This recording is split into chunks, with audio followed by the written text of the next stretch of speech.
As paz, amados, vamos a mais uma leitura, né? A leitura de mais um capítulo do livro Paixão pelas Almas, capítulo 7, Fé para o Reavivamento. Este é o título deste capítulo, Fé para o Reavivamento. Vamos então à leitura. A fé é a chave que abre a porta do poder de Deus. Pela fé caíram os muros de Jericó. Hebreus 11:30. A fé é a chave. Chave que abre. A chave que libera o poder de Deus, a chave que nos conecta com o poder de Deus. Amém? Em todo o trabalho de reavivamento, um dos requisitos básicos indispensáveis é a fé viva, cheia de vigor. Isto é interessante, né? Poucos falam sobre a questão da fé no reavivamento. A gente ouve muito sobre arrependimento, muita oração, muito jejum, muitas horas de oração. A gente ouve muito sobre isso, mas quase ninguém fala do papel da fé no reavivamento. E Oswald Smith afirma aqui, em todo o trabalho de reavivamento, um dos requisitos básicos indispensáveis é a fé viva, cheia de vigor. Ele cita Marcos 9:23, que diz: tudo é possível àquele que crê. O homem que Deus usa ouve uma voz vinda dos céus. O homem que Deus usa ouve uma voz vinda dos céus. Deus lhe dá uma promessa, não uma das promessas gerais da palavra escrita que se aplicam a todos os seus filhos, mas uma mensagem definida, inequívoca, gravada diretamente em seu coração. É possível que certa promessa bíblica, com a qual você já está familiarizado, de repente chame sua atenção de tal maneira que você compreenderá que Deus lhe falou. Por isso, caso venha a lançar-se num novo trabalho para Deus, deixe-me sugerir que, antes de tudo, você faça a si mesmo estas perguntas. Tenho uma promessa direta de Deus? Deus falou comigo? Tenho uma promessa direta de Deus? Deus falou comigo? Faça a si mesmo estas perguntas, diz aqui Oswald Smith. Foi justamente essa certeza divina que habilitou os profetas antigos a se dirigirem ao povo e declarar: assim diz o Senhor. Eles ouviram a voz direta do Senhor para eles. Todavia, enquanto Deus não nos houver enviado, faremos melhor se permanecermos prostrados com o rosto em terra. Poucos fazem isso. Poucos perdem esse tempo. E para muitos isso é perder tempo. Ficar ali prostrado, deitado diante de Deus. Hoje esse ativismo ministerial, muitos não tiram tempo para isso.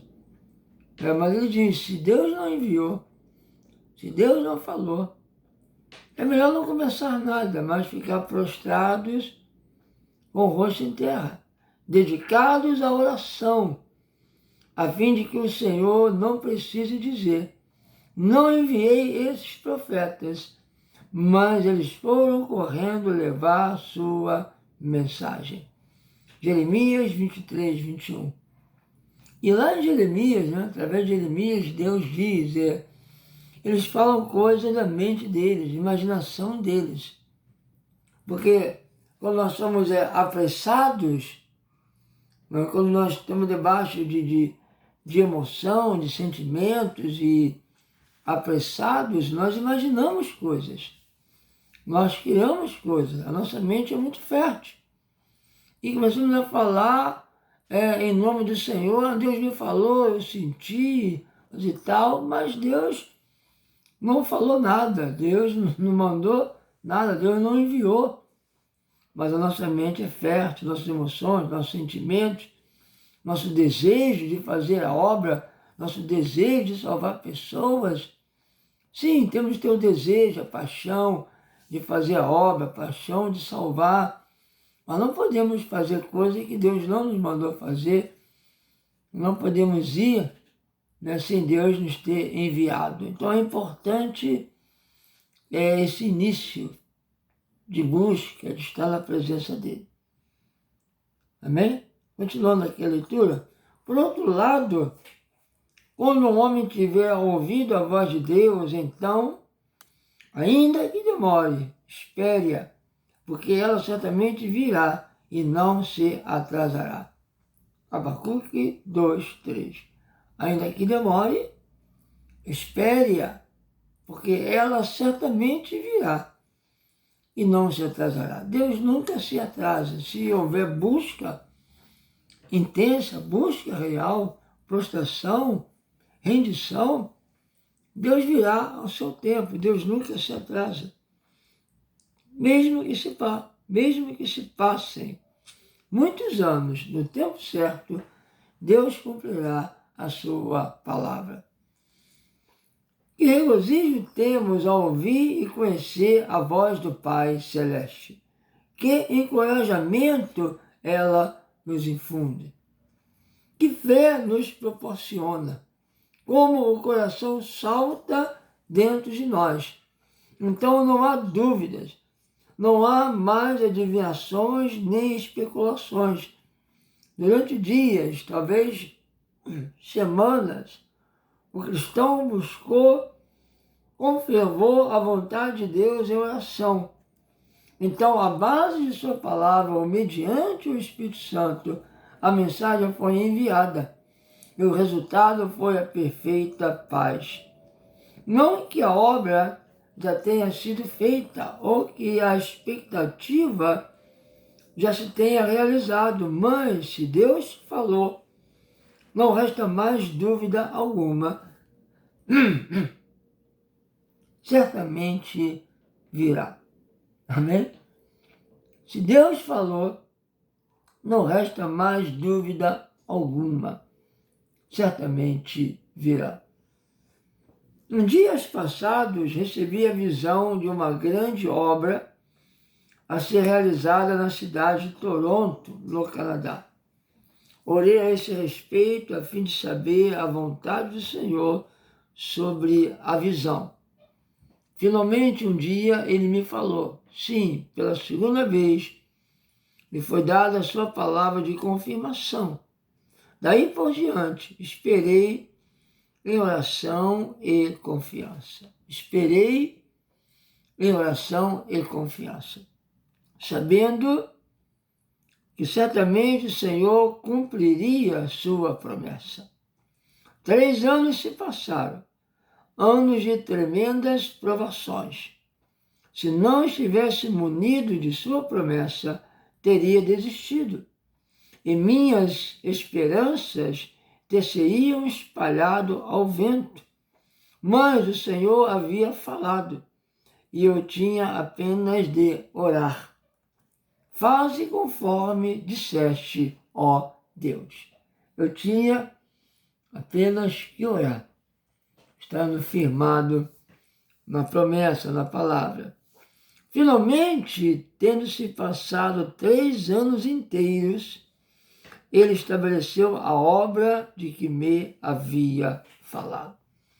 Ele me falou, ele me enviou. Estou aqui porque Deus me enviou, então eu tenho que esperar em oração, na presença dele, para que ele cumpra a sua promessa e traga o avivamento para este lugar, para este bairro, em nome de Jesus. Temos que manter a fé viva, fé para o reavivamento. Amém, amados? Conta-se um incidente ocorrido num lugarejo chamado Filey, na Inglaterra, nos primeiros dias do movimento metodista, e para onde foram enviados vários pregadores, um após outro, em vão. O lugarejo era uma fortaleza do poder satânico, e um por um, todos os pregadores foram expulsos. Finalmente, ficou resolvido que se desistiria de tão difícil missão. Pouco antes de a resolução ser implementada, John Oxtoby, apelidado Joãozinho da Oração, que apelido, né?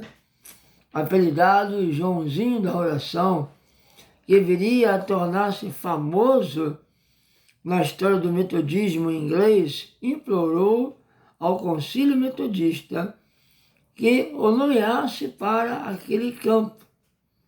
Aquela gente teria mais uma oportunidade.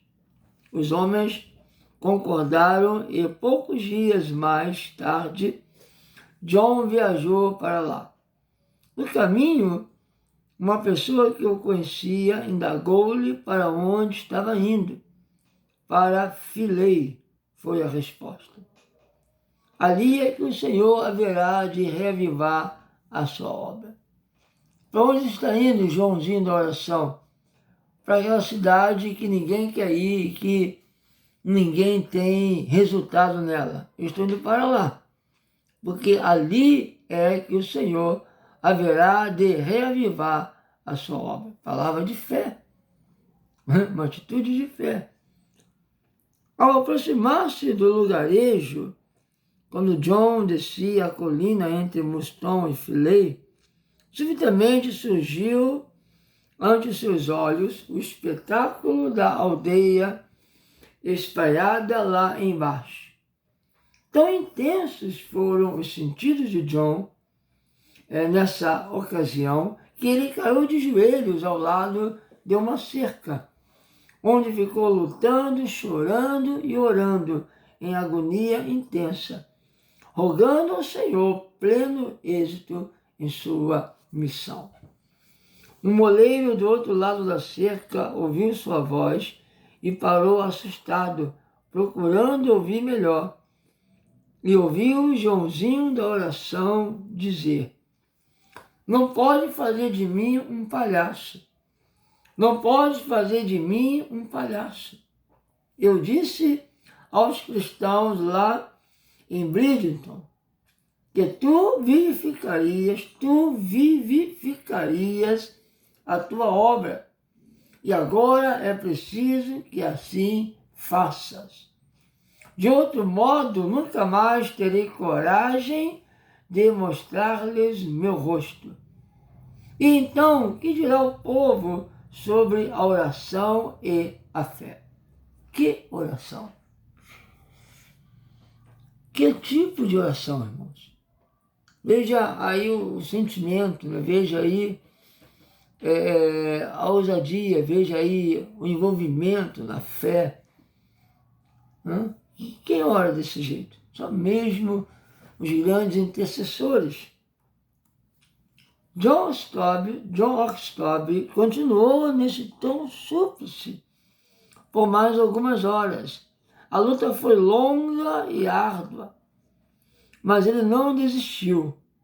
Usou sua própria fraqueza e ineficiência, tornando-as em argumento intercessório. Então, quais os argumentos que ele usou? Né? O que ele usou nessa luta, como diz aqui, nessa luta longa e árdua de oração. Ele usou sua própria fraqueza, sua ineficiência. Ele fez a sua fraqueza a base, o argumento para a intercessão. Porque se eu for sem a tua presença, se eu for sem o teu poder, se eu for, e se tu não fores comigo, se tu não agires, será fracasso. Então ele usou o argumento intercessório, foi a sua fraqueza e ineficiência. Então será fracasso, todos vão debochar de ti, do teu nome. A oração e a fé entrarão em descrédito. Por fim, as nuvens se dispersaram. A glória de Deus invadiu a sua alma e John levantou-se exclamando: pronto, Senhor, tudo pronto. Filei está conquistada, Filei está conquistada. Aleluia. Glória a Deus. Ele não tinha chegado lá ainda. Nada tinha acontecido. Mas recebeu o quê? A fé, a certeza em seu coração de que o avivamento aconteceria naquele lugarejo que ninguém queria ir mais.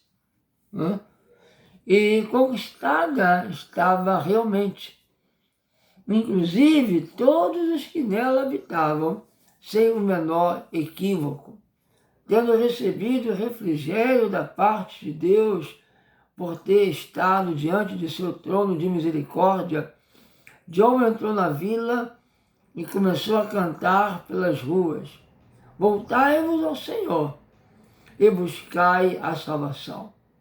Um grupo de pescadores uniu-se em torno dele para ouvi-lo. Um poder incomum revestia seus sermões.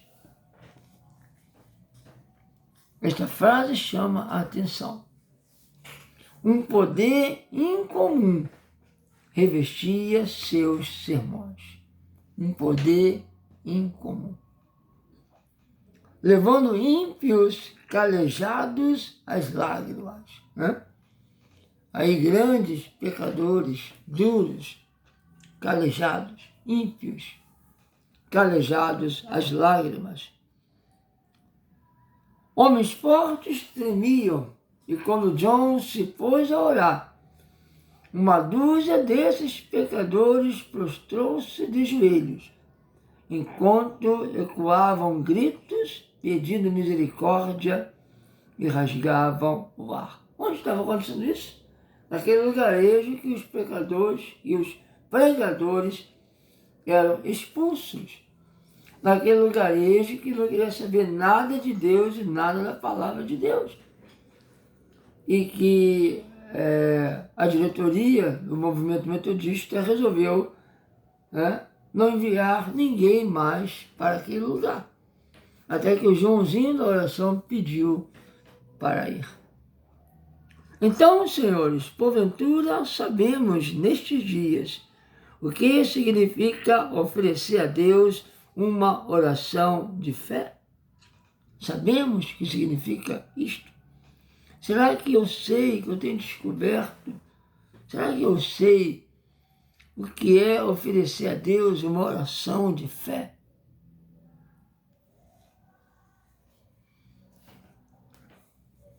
É algo para nós pensarmos. Porventura já oramos com a intensidade agoniada de John, do Joãozinho da oração? Charles Finney escreveu: conheci um pai de família que era um homem bom, mas tinha ideias errôneas a respeito da oração de fé, ou da fé. Toda a sua família, constituída de muitos filhos, foi criada sem que nenhum deles se convertesse. Um dia seu filho mais velho adoeceu e parecia prestes a morrer. O pai orou, mas o filho foi piorando paulatinamente e parecia que já se aproximava da sepultura, sem esperança de salvamento, de cura. O pai continuou orando até que sua angústia se tornou inexprimível. Uma dor forte demais. O homem insistiu na oração, embora não parecesse haver alguma possibilidade de sobrevivência para o seu filho. Mas ele insistiu na oração e derramou sua alma diante de Deus, como se a petição persistente não lhe pudesse ser negada. O fato é que, finalmente, o pai recebeu a certeza de que seu filho não somente não faleceria, mas também se converteria. E não apenas aquele filho, mas toda a sua família se converteria a Deus. Então ele entrou em casa e disse aos seus familiares que seu filho mais velho não haveria de morrer. Admiraram-se muito de suas palavras, mas ele insistiu. Estou dizendo que ele não vai morrer, e nenhum de meus filhos vai morrer em seus pecados. De fato, todos os filhos daquele homem se converteram. Amém? Que coisa tremenda! Um pastor narrou-me o reavivamento que inflamou sua igreja, o qual teve início com uma mulher dedicada, ovelha de seu rebanho. Ela começou a preocupar-se demais por causa da situação dos pecadores e entregou-se à oração em favor deles. Ao orar, a sua aflição só fez intensificar-se. Finalmente, ela se dirigiu ao pastor da igreja. Pediu-lhe que convocasse uma reunião de interessados no Evangelho, pois sentia essa necessidade. Mas o ministro não a quis atender, achando que seu pedido não tinha cabimento. Na semana seguinte, no entanto, ela voltou com o mesmo pedido e rogou-lhe que marcasse a data para tal reunião. Ela sabia que alguém viria, pois tinha certeza de que Deus haveria de derramar seu Espírito. O pastor, porém, mais uma vez se esquivou. Finalmente ela disse: se o Senhor não marcar a data dessa reunião, eu morrerei. Estou certa de que haverá um reavivamento. Em face disso, ele marcou uma reunião para o domingo seguinte. O pastor disse que, se alguém desejasse falar com ele acerca da salvação de sua alma, estaria à disposição naquele domingo. Marcou lugar, dia e hora. O pastor não sabia se haveria alguma pessoa interessada. Contudo, quando se dirigiu ao lugar marcado para a reunião, para espanto seu, encontrou numerosa multidão de pessoas interessadas na salvação de suas almas. Relata Charles Finney. Os primeiros raios de luz que espantaram as trevas que envolviam as igrejas do condado de Oneida, na Inglaterra, em outono de 1825, surgiram por meio de uma mulher de saúde precária. Creio que ela nunca estivera em nenhum reavivamento poderoso. Sua alma estivera inquieta por causa da situação dos pecadores. Sofria agonias devido ao estado do povo. Não sabia bem o que lhe tirava o sossego, mas continuou orando cada vez mais intensamente, até parecer que a sua agonia estava a ponto de destruir-lhe o corpo. Isto é oração, irmãos. Muitas vezes temos um problema com o filho, com a filha, desviado, drogado, prostituto, e nós pedimos oração, nós oramos de vez em quando, mas não esse tipo de oração. não essa agonia, não esse fervor, né, de nós nos entregarmos realmente até que venha a resposta.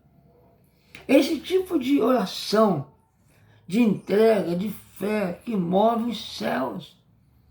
E não uma oraçãozinha de vez em quando, e não pedir oração, olha pelo meu filho, olha pela minha filha, olha pelo meu marido. Não, isso não traz resultado. Traz resultado é esse empenho, essa agonia. Você tem um amor pelo teu filho, um amor por tua filha, um amor pelo teu cônjuge. Se há um amor, tem que vir esta agonia, esse desejo intenso e esta fé de que vai resolver, que Deus vai fazer, porque eu estou orando, porque há promessas sobre isso. Não há promessa de resposta à oração? Então eu vou orar até que a resposta venha. Não há promessa? Então eu vou me envolver com o meu corpo, com a minha alma, com todo o meu ser, para que venha a resposta. Amém, amado? Então, se a alma estiver inquieta por causa da situação dos pecadores, sofria agonias devido ao estado do povo, não sabia bem o que lhe tirava o sossego, mas continuou orando cada vez mais intensamente, até parecer que a sua agonia estava a ponto de destruir-lhe o corpo. Finalmente, um grande júbilo lhe invadiu a alma, e ela se pôs a exclamar: Deus chegou, aleluia. Este gozo que vem, essa alegria que vem, a certeza, mesmo que nada ainda tenha acontecido. Estamos falando de coisas espirituais, amados. Não há como nos enganar.